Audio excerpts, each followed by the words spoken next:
Zoja Moza, është një kënaqësi që po takohemi sot këtu në Tiranë. Mirë se erdhe në hapësirën e pasqyrës shqiptare. Faleminderit Ilir, mirë se ju gjeta, edhe unë kam kënaqësi të bëj të intervistë me ju. Sidomos me pasqyrën shqiptare që ka kaq vite që na ushqen me të rejat, informacionin për jetën që ne bëjmë atje edhe për vendin tonë këtu. Që mirë ju solli në Shqipëri? Në Shqipëri, me thënë të drejtën, këtë herë kam marrë apostafat me një mision shpirtëror në radhë të parë për dajën tim të shtrenjtë. Ai ka një përvjetor të shënuar, 80 vjetorin e lindjes. Ju, me sa kuptova, po përgatitni një koncert për kujtimor, apo jo? Do t'rego pak lutem për këtë ngjarje? Kjo ide ka filluar që vitin që kaloi. U takova me Lorenz Radovanin, violinistin e mirënjohur, ish student i dajës tim, por edhe mik i tij. U takuam në një koncert, mbas koncertit dhe biseduam për këtë vit, domethënë që meqense është 80 vjetori, të organizonim diçka edhe të interesoheshim kush mund të na bashkëngjitej, të bashkëpunonte me ne dhe të na ndihmonte paksa. Do t'i themi edhe një herë koncertit, por më parë le të sqarojmë për teleshikuesit lidhjen tuaj me Daj Bimin, siç e quani. Domethënë, Daj, ai është vllai i nënës suaj. Origjina e familjes nga ana e nënës? Origjina është nga Elbasani. Gjyshrit e mi, prindrit e Ibrahimit dhe të nënës time, ishin Riza dhe Merem e Madhi. Të dy Elbasanas me origjinë, lindur në Elbasan, familje të vjetra elbasanase. Por ndërkohë gjyshi rreth viteve 30 punonte në Tiranë dhe menjëherë mbas martesës në këtë kohë mori dhe gjyshen time në ndajen edhe krijuan familjen e tyre në Tiranë. Ku lindën edhe 6 fëmijët e tyre. Faktikisht kanë qenë 6 fëmijë. Më i madhi ishte Daja me të njëjtin emër, Ibrahim, i cili në një aksident në punë ndroi jetë. Dhe po në atë vit lindi Daja imi shtrenjtë, Ibrahimi tjetër, të cilit ja vun emrin e tij dhe kjo është. Ç'është diferencë moshe keni juve me Dajën? Unë me Dajën kam 12 vjet. Nuk kam shumë, si me thonë, që ta quaja. Unë më tepër e kam patur si vëlla të madh.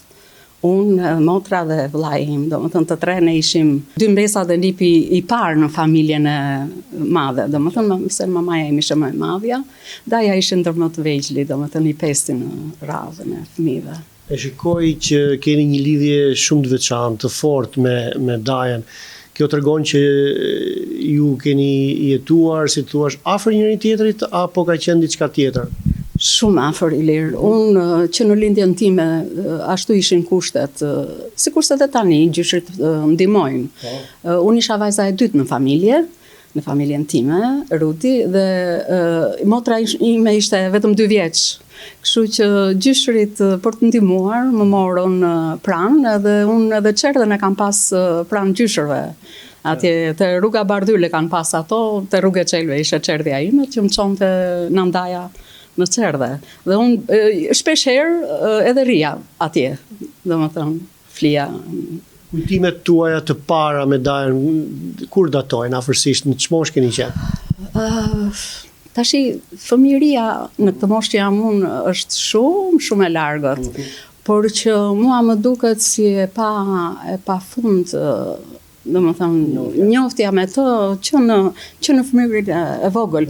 Dhe shpesh herë kur takoheshim, më kujtonte edhe më bënte shaka me mua edhe thoshte ti ke qenë një çik kur mërziteshe, po tregoj diçka kështu tash i për të qeshur, nxeshe, merje këpucët edhe vrapoje me vrapte porta. Po porta atëre të kujtoj nëse ishin me mash dhe unë isha e vogël, nuk e arrija dot. Edhe kthehesha.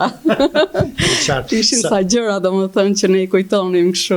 Unë nuk i kujtoja pa i mbante. Sa ndikus ka qenë ai në jetën tënde? Domethënë ka shërbyer si model për diçka? Shumë. Daja më ka shërbyer shumë si model, jo vetëm mua, po të gjithë brezit ton familjar të ri. Ai ishte një njeri ndershëm, i edukuar, me një pasion të veçantë për profesionin. Çfarëdo profesioni që ne kemi, të gjithë nipërit mbesat e tij, ne ja përkushtojmë me ashtu sikurse daja ishte në profesion e tij. Do të thënë, ndoshta ishte edhe nga ana familjare, që me gjyshen, ishin të tillë, një nga këto. E dyta ishte dashuria për njerëzit. Ne kemi një dashuri të veçantë për njerëzit, pavarësisht nga rangu që ato kanë patë. Mbaj mend që jam edukuar që e vogël, domethënë me atë dashurinë që dhe për kujdesin për njerëzit, që çfarë mund të bëj për ta bëj pa asnjë farë interesi, nuk hynte interesi kurrë. Daja ishte një njeri që kudo që ishte, në çdo pozicion që ka qenë, ai ka bërë me shpirt atë që ka pas mundësi në maksimum. Duke fillu që nga violina, që ajo ishte jeta e tij dhe nuk ju nda, që kur ishte i vogël e derisa ndroi jetë. Një familje që lind një talent të madh si ai Ibrahim Madhit, me siguri duhet ketë diçka gjenetike, dhe nëse ka, mendon se për cilit prej antarëve? Është mëse vërtet Ilir, ishte gjenetike. Gjenerata e parë muzikantëve ishte gjyshi, babas, siç i thoshim ne. Bab Rizai ishte, ka qenë muzikant me French horn, korno i thonë në Shqip. Edhe ai ishte shumë i talentuar, edhe ka qenë domethënë ndër muzikantët më të mirë që kishte orkestra frymore, duke filluar që para çlirimit, ai kishte filluar siç e thash në vitet 30 e këtej, dhe pastaj mbas çlirimit ka punuar në orkestrën frymore të ushtrisë popullore. Deri në 1962 kur doli në pension. Por ai prandaj them që ndoshta ishte familjare kjo puna e punës e pasionit, se ai edhe pasi doli në pension, vazhdoi, nëse ju jeni i ri, po mosha jon domethënë kujtojmë bandat e komitetit. Tani janë banga e qyteteve, bandat orkestrat frymore të qyteteve. Ai Komiteti ekzekutiv është pararenci i bashkive të sotme ose pasardhësi i bashkive në kohën e Zogët. Dhe baba dhe Syri Roi, të dy kanë qenë themelusit e orkestrës frymore të qytetit Tiranës. Ndërkohë baba ishte edhe dirigjent i kësaj orkestre dhe i pari që merrte, punësonte këta orkestrantët, muzikantët e rinj dhe i mësonte ata. Dhe ata çdo të shtunë të diel, dilnin të sheshi, ku është sheshi Skënderbej tani, ata dilnin dhe luanin muzikë, ose në për rrugët e Tiranës. Unë mbaj mend në moshën që kam qenë në gjimnaz, shoqet e mia, shoqet dhe shokët e mi, më thoshin sa qef e kemi atë gjyshin tënd, na pëlqen shumë, se baba kishte një trup të drejt, i gjatë, edhe domethënë kur dirigjonte bandën, este dhe kishte një shkop kështu, edhe ata e pëlqenin shumë. Baba do të thotë gjyshi. Baba, gjyshi. Babi është. Tani kthehemi prapë te Ibrahimi, cilat kanë qenë disa nga sukseset e tij të para, edhe ajo që më intereson më shumë është si janë përjetuar ato në familje. Suksesi i tij i parë, të cilin unë ndoshta nuk e kam përjetuar tamam sikurse koncertet e tjera, se unë kam qenë 6 vjeç, por unë e kisha të treguar nga familja, domethënë, edhe aq më tepër edhe shtypje këto që e bënin buj në atë kohë. Ishte loja brillante e një 16 vjeçari me orkestrën e radios në drejtimin e Mustafa Krantjes të koncertit për violinë të Mendelssohnit. Ajo ishte një gjë e paharrueshme dhe ka ngel në historikun e muzikës shqiptare. Është i regjistruar si koncert? Duhet jetë i regjistruar në Radio Tirana në atë kohë, sepse s'ka pas televizion. Por që ajo ishte hapi i parë madhështor në themelet e, domethënë, të shkëlqimit të tij. Shkëlqimit. Po më vonë kur një farë mënyre edhe ju rritët, duhet keni kujtime. Po, kam shumë, edhe ne jetonim me koncertet e Dajës. Kishte një gjë që mbasi bëri këtë bujën e madhe dhe pastaj edhe me punën që kishte, ai punonte shumë. Ai vërtet ishte i talentuar edhe kishte ato dhuntit e veta të veçanta në tingull e në teknike këto, por Daja studionte shumë. Edhe ndërkohë të gjithë kompozitorët shqiptar të dëgjuar, duke filluar Tish Daia, Qezadeja, Feim Ibrahimi, po Pjetër Gaci, e këto se kaluaj Aleksandër Peçi që kaluaj tërvallet e shumë, domethënë nga këta të njohur, kërkonin që Daja t'i luante premierat, domethënë koncertin e parë fillestar të kompozimeve të tyre. Kështu që ne ishim domethënë me flet edhe me zor prisnin kur kishte domethënë premierë mbas premiere, sepse ishin e ke parasysh shumë kompozitor edhe secili rulte radhën e tij që për këto. Zakonisht jepeshin koncertet e majit, mbaj mend, janë dhënë shumë premiera të violinë orkestër, domethënë koncerteve. Violina është një instrument që kërkon shumë studim. Në qoftë se shijojmë suksesin e dikujt në skenë, duhet kemi gjithmonë në mendje që janë orë të tëra, ditë, vite studim. Sa studionte dhe ku studionte Ibrahimi? Daja studionte kudo, në shtëpi njerë, nuk diskutohet, por që edhe në shkollë, ku ti ishte, ku të gjente ato ambientin më të përshtatshëm, që të kishte qetësi, nuk diskutohet, dhe studimi për të ishte gjithçka. Në moshën e tij të re, domethënë ishte të i dobët, nuk i kushtonte shumë rëndësi shëndetit se sa i kushtonte violinës. Ushqimi kryesor ishte violina, studimi. Një karakter i tillë violinisti i mungon sot Shqipërisë, me sa kuptoj, ajo energjia e tij, shpërthimi karakteristik i Ibrahimadit. Si e ndiqte publiku në skenë? Unë e kam, domethënë po të mbyll syt, unë e kam si një dokumentar gjithë koncertet e Dajës. Ata ishin mjaft të suksesshëm, gjatë kohës që ai luante, nuk ndihej miza, si i themi ne shqiptarët, ishte një qetësi absolute. Deri në fund që ai mbaronte dhe aty shpërthente një zjarr duar trokitjesh, të pafundme, nuk di çfarë them. Ishte një emocion i jashtëzakonshëm. Cili ka qenë koncerti i tij i fundit, ose më mirë, koncerti i fundit në cilin juve keni qenë e pranishme? Në vitin 2010. Në vitin 2010 unë erdha vendita një 5 muaj në Tiranë atëherë. Edhe atëherë pata shumë takime me Dajën. Një ditë më thotë, mos a kemi një koncert në amfiteatrin e Durrësit.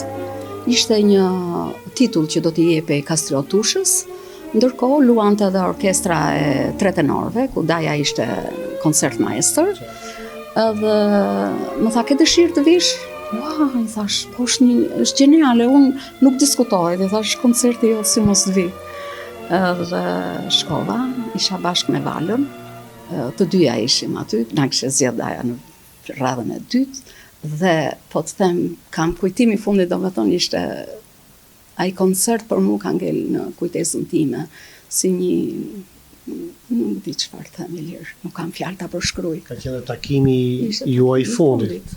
Ishte takimi i fundit. Ai ndroi jetë në 2015-ën, në 2014-ën, po. Në shkurt. Por ju nuk patët rast ta shikonit përpara. Kjo ishte e dhimbshme për mua, sepse unë nuk e dija që Daja vuante një sëmundje e rëndë. Po pse mbajti të fshehtë për njerëzit? Jo, ajo më shumë ishte, nuk e di se si ishte ajo punë, a e mbajtën të fshehtë për mua që isha larg. Se ne kishim një gjë që nuk donim t'i lëndonim njerëzit e familjes dhe s'para ju tregonim gjëra kështu. Por që me thënë drejtën është gabim, sepse kam përjetuar një tronditje shumë të madhe me ikjen e tij. Zëri Moza, Ibrahimi ka shkëlqyer në një regjim diktatorial, i cili investonte shumë në muzikën e realizmit nacional socialist, do ta quaja kështu.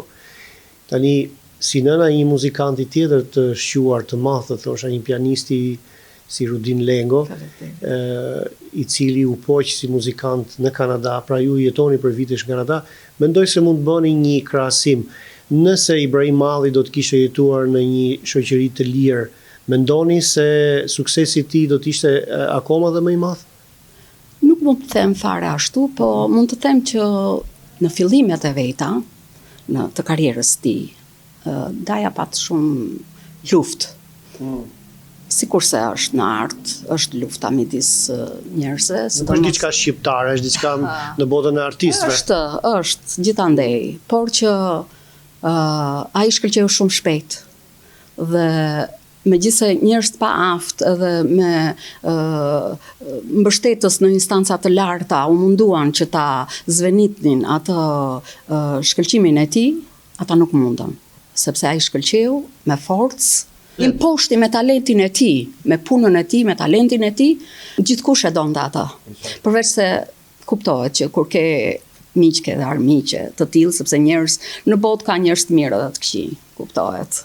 Ata e dërguan edhe jashtë shtetit për studime në Napoli, së bashku me Muharrem Denizin, ka qenë violoncelist, të dy në një kohë në 1972 që s'para dërgonin shumë rrallë. Dhe plus që ai e shpalosi, ai pat një fuqi, si fuqi e mbi natyrshme, që ai çdo gjë që kishte, ishte dhe inovator, dhe bëri gjëra shumë, zhvilloi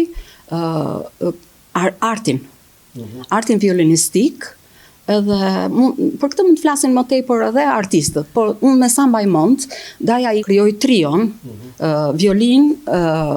violoncel dhe piano, Daja, Muharrem Denisi dhe Anita Tartari.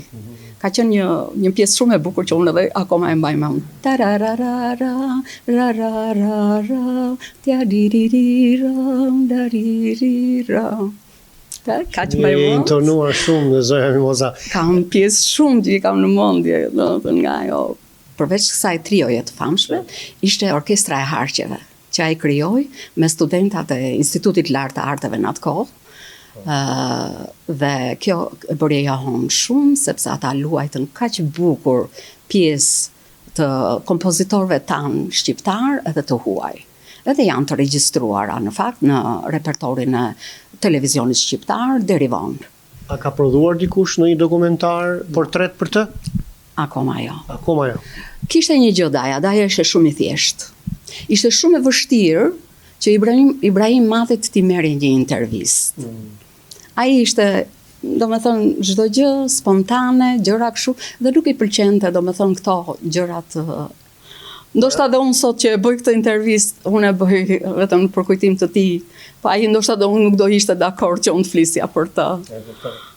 Unë e ceka pak më parë që ju jeni mamaja e një talenti tjetër të madh, të Rudin Lengos, pianist në Kanada, i nderuar me çmime të shumta ndërkombëtare, sidomos në Kanada dhe në Shtetet Bashkuara të Amerikës, për performancën e tij në piano. Ai mban edhe një titull doktor i shkencave muzikore, apo jo. Dhe në të njëjtën kohë është edhe një pedagog, përgatit brezat e ri të pianistëve. Sa ndikues ka qenë Daj Bimi, Ibrahim Madhi, pra te Rudini, shumë? Shumë. Si? Daja ishte që në fillimet e Rudinit, kur Rudini do futej në shkollë,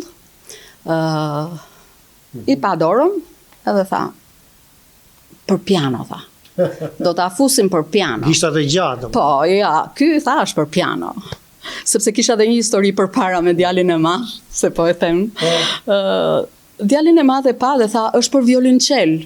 Dhe unë nuk pranova. Isha unë ajo që s'pranova. Daja kishe shumë dëshirë ta fuste për violoncel. Pse? Se siç tham i lirë që studimi në muzikë kudo, domethënë puna është kryesorja.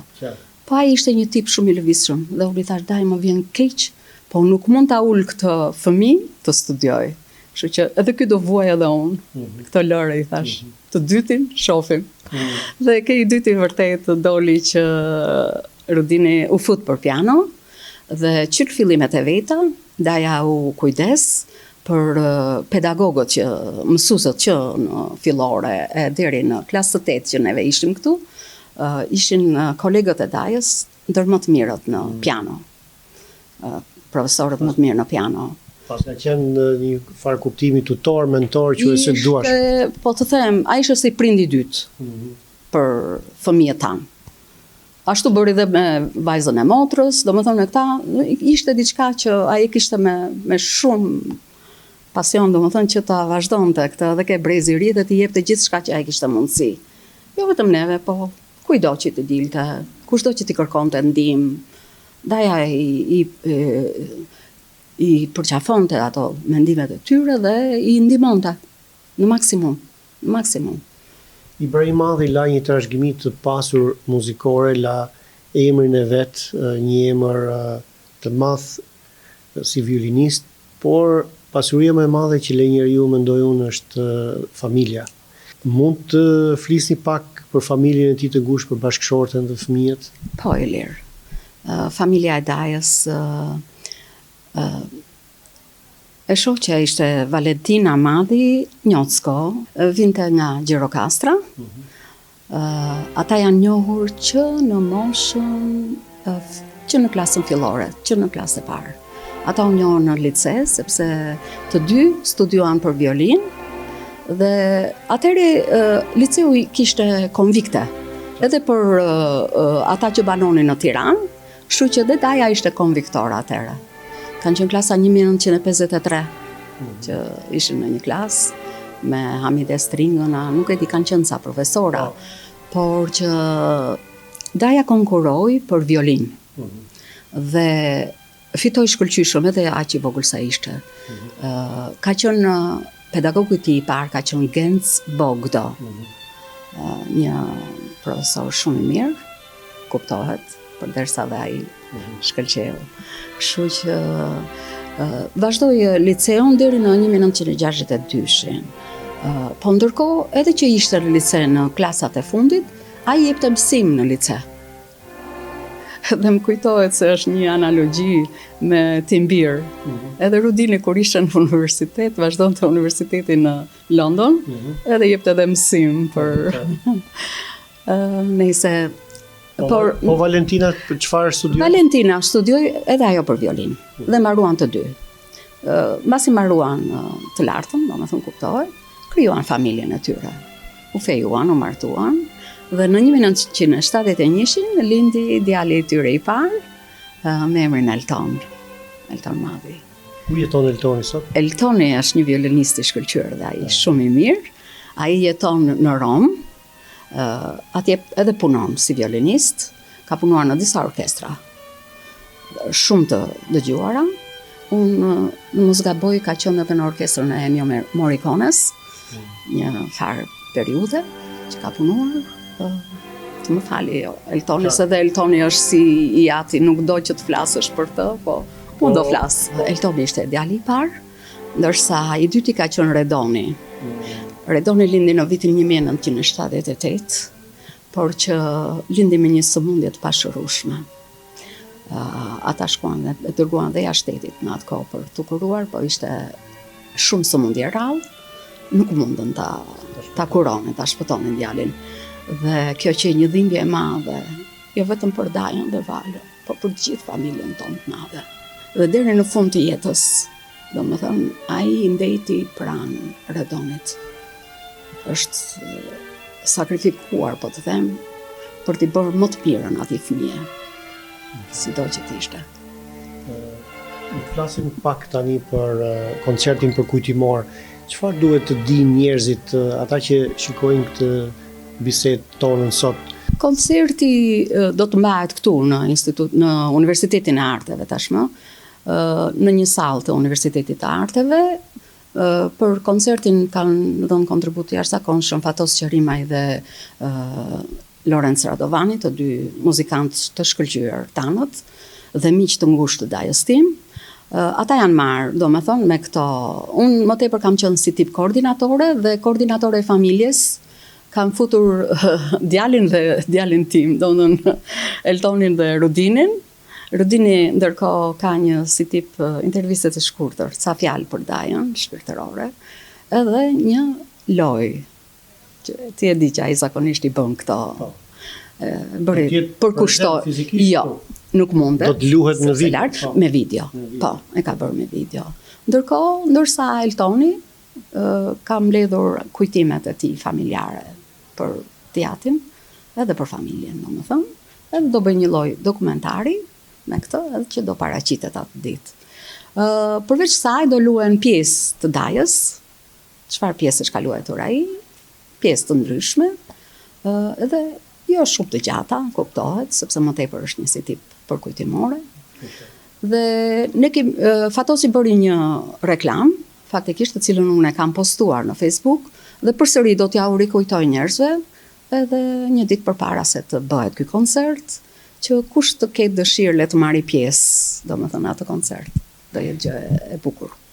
Një nga kamerat tona këtu në Tiranë do të jetë e pranishme dhe shpresojmë që ta regjistrojmë të plot, që dhe ju ta keni kujtim, por edhe teleshikuesit të ndjekin grimca ose segmente nga ky koncert. Mos dëshiron të shtosh diçka tjetër?